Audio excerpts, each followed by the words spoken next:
দর্শক, একটা বিষয় ভাবছি যে বেগম খালেদা জিয়ার বিদায়ের মধ্য দিয়ে বাংলাদেশের সঙ্গে প্রতিবেশী রাষ্ট্র, বিশেষ করে ভারত এবং দূরবর্তী কোনো কোনো দেশের যেই কূটনৈতিক রাজনৈতিক সমীকরণ মেরুকরণ সেটা কি বদলে যাবে?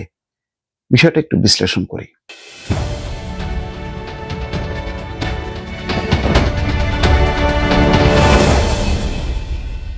বেগম খালেদা জিয়ার এমন এক সময় বিদায় নিলেন যখন ভারতের সাথে বাংলাদেশের একেবারে সম্পর্ক বলতে গেলে তলানিতে, এবং দুই দেশ পারস্পরিকভাবে তাদের যে হাই কমিশন বা রাষ্ট্রদূতকে তলব করেছে। দিল্লির বাংলাদেশের হাই কমিশনকে ডেকে আনা হয়েছে, তাদের সাথে বৈঠক করেছেন পররাষ্ট্র উপদেষ্টা এবং জাতীয় নিরাপত্তা উপদেষ্টা, দুইজনই বৈঠক করেছেন। কি বার্তা? কেন এই পরিস্থিতি? কেন কূটনৈতিক মিশনগুলো কার্যত বন্ধ হয়ে গেল ভারতে এবং বাংলাদেশে?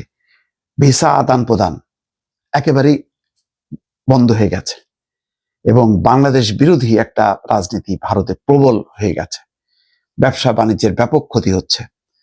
কবে এই সম্পর্ক জোড়া লাগবে তার কোনো নিশ্চয়তা নেই। উত্তেজনা, হাদি হত্যাকারীদেরকে ফেরত দিতে হবে, এই ইস্যুতে একেবারেই টান টান উত্তেজনা। ওই অঞ্চলে যেমন বাংলাদেশ বিরোধী সমাবেশ চলছে বিজেপির মদদে, বাংলাদেশে আবার জামাত শিবিরের মদদে ভারত বিরোধী প্রচারণা চলছে বাংলাদেশ জুড়ে।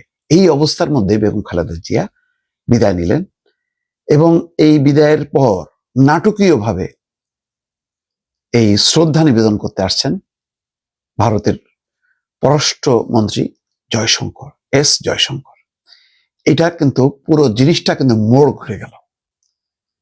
পাকিস্তানের পররাষ্ট্রমন্ত্রীর আসার কথা ছিল ইসাকদার, তিনি না এসে পরে স্পিকারকে পাঠাচ্ছেন। নেপালের, ভুটানের, মালদ্বীপের সবার পররাষ্ট্রমন্ত্রী বা প্রধানমন্ত্রী বা রাষ্ট্রের পক্ষ থেকে প্রতিনিধি এসছেন। এই আসার মধ্য দিয়ে সমীকরণ বদলে গেল কিনা? বর্তমান সরকারের সাথে যে সম্পর্ক তলানিতে চলে গেল, জয়শঙ্কর যিনি এই প্রথমবার আসছেন, যিনি হাসিনার বিদায়ের পর এই পর্যন্ত উচ্চ পর্যায়ে বাংলাদেশের সাথে ভারতের কোনো প্রতিনিধি বিনিময় হয়নি, শুধুমাত্র ভারতের পররাষ্ট্র সচিব এসেছেন, এইটুকুই। কিন্তু আর কেউ আসেনি এবং বাংলাদেশের তরফ থেকেও যাননি, কেবল জাতীয় নিরাপত্তা উপদেষ্টা গিয়েছিলেন ভারতে। তার সাথে অজিত দোভালের বৈঠক হয়েছে। সেই বৈঠকের ফলাফল কি বা কি আলোচনা কি আমরা কিন্তু কেউ জানি না। যাই হোক, কিন্তু এখন বেগম খালেদা জিয়ার এই বিদায় এবং শেষ শ্রদ্ধা নিবেদনের জন্য জয়শঙ্করের আসার মধ্য দিয়ে ভারতকে আবার বাংলাদেশের সাথে সম্পর্ক যে তলানি অবস্থা সেই জায়গা থেকে উদ্ধারের চেষ্টা করছে কিনা, আগামী বিএনপি সরকার যদি গঠন করতে পারে তার সাথে নতুন সম্পর্কের একটা বার্তা দিল কিনা। কারণ ভারত বারবার বলছিল যে এখন যে পরিস্থিতি, নির্বাচিত সরকার আসলে সেটা কেটে যাবে। তারা ইঙ্গিত দেয়নি যে কোন সেই সরকার হবে, এটা কি বিএনপি সরকার নাকি জামাত সরকার, কিন্তু বলেছে নির্বাচিত সরকার বাংলাদেশে ক্ষমতায় আসলে সম্পর্কটা আবার স্বাভাবিক হবে। কিন্তু তার আগেই এই অন্তর্বর্তী সরকারের সময় জয়শঙ্কর অন্য একটি উপলক্ষে আসলেও এটা কিন্তু একটা বার্তা দিল।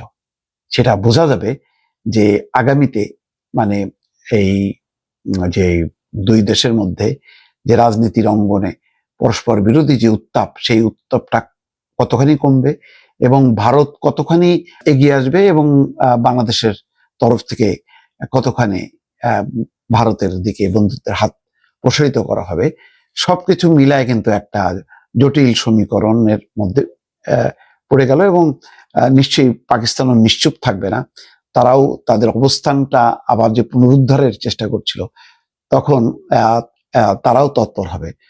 মোট কথা, বেগম খালেদা জিয়ার বিদায়ের সাথে সাথেই বাংলাদেশ নিয়ে আবার সেই দ্বৈরথ, অর্থাৎ এই ভারত এবং পাকিস্তানের একটা মল্লযুদ্ধ হবে। সেই মল্লযুদ্ধের মধ্যে বাংলাদেশ কিভাবে হ্যান্ডেল করবে এই সম্পর্কটা, সেটাই এখন দেখার বিষয়। দর্শক।